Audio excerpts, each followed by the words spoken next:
देखिए ये पार्टी जहाँ एक परिवार होता है तो परिवार में उठा पटक चलता है, ये तो पार्टी है। और मुझे नहीं लगता कि कहीं कोई कलह चल रही है और कहीं कोई दिक्कत की बात है, क्योंकि पार्टियों में जैसे घर में एक परिवार में जैसे 5 सदस्य रहते हैं तो कोई गुस्सा होता है, कोई मनाता है, कोई होता है, तो उसी प्रकार से उनके घर में भी ऐसा कहीं कुछ नहीं चला। और पार्टी जो है वो पार्टी सबों को मिलकर चलता है। मुझे नहीं लगता है कि ऐसी कहीं कोई बात है। और पार्टी में सभी लोग से मुलाकात होती है, उनके माननीय विधायक से सभी लोग से भी मुलाकात है, कभी उन्होंने कोई शिकायत की बात नहीं।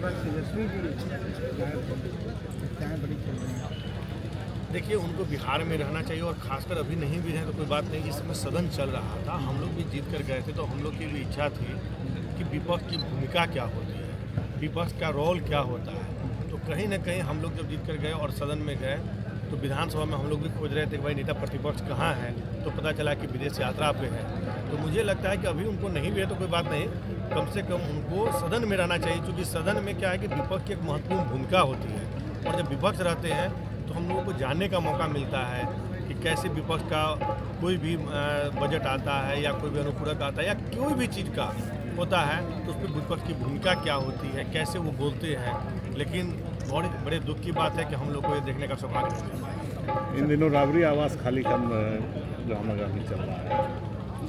देखिए ये तो एक प्रक्रिया है और उस प्रक्रिया में मकान का जहाँ तक है तो उस प्रक्रिया में सीनियरिटी जूनियरिटी, कौन जीतते हैं कौन हारते हैं, बहुत सारी प्रक्रियाएं होती हैं। उस प्रक्रिया में सरकार निर्णय लेती है, तो निर्णय जो लेती है उसमें वो आवास जो है उस आवास में उनका चूँकि उसके लिए वो मतलब नहीं उन पर बैठता है। जैसे मान लीजिए कोई मंत्री कुल का है, कोई विधायक कुल का है, कोई एमएलसी कुल का है, कोई नेता प्रतिपक्ष का है, कोई विपक्ष के नेता का है, तो उनका उस आवास में जो पुल बनाया गया उस पुल में नहीं है तो निश्चित रूप से खाली हो रहा है। इसमें मुझे नहीं लगता कि किसी को कोई दिक्कत होनी चाहिए। अच्छा, पहली बार महुआ से विधायक बने और मंत्री बनेगी, तो महुआ को क्या सौगात देंगे? निश्चित रूप से ये महुआ वासी, खासकर हमारे बड़े बुजुर्ग और हमारे माता बहनों का आशीर्वाद मुझे मिला और नौजवानों का साथ मिला। जब 2020 में भी हम चुनाव लड़े थे तो हमारे नौजवान साथियों पीछे जितने भी देख रहे होंगे हमारे बहुत सारे महुआ से लोग आए हुए हैं।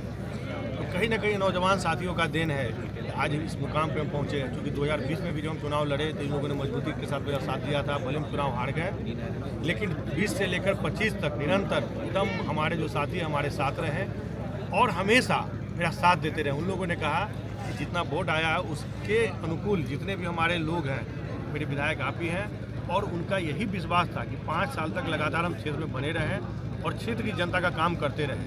यही कारण है कि इस बार अपार बहुमत 45,000 वोटों से मुझे महुआ की जनता ने चुना है।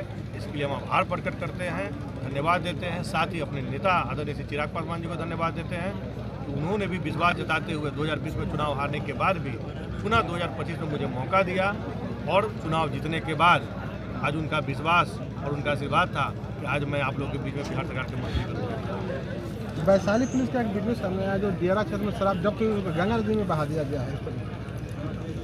देखिए शराब के खिलाफ तो पूरी सरकार है और उसमें कहीं भी कोई भी गड़बड़ियाँ अगर पाई जाती है तो सरकार इस पर कहीं भी संज्ञान ले रही है। और यही कारण है कि कोई भी हम लोग के पास भी पैरवी आता है तो हम अपने क्षेत्र में भी कर दिए 3 चीज़ों का पैरवी आप लोग मत कीजिएगा।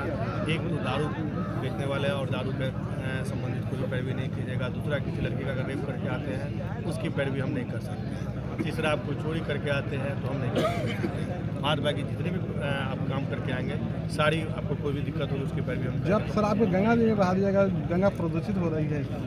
नमामि गंगे के तहत प्रदूषित हो रही है। नहीं तो ऐसा नहीं होना चाहिए था। अगर ऐसा अगर हुआ है तो निश्चित रूप से हम लोग उसको संज्ञान में लेंगे, क्योंकि मुझे इसकी जानकारी नहीं थी। अगर ऐसा है तो कहीं ना कहीं इसको हम लोग संज्ञान में लेंगे।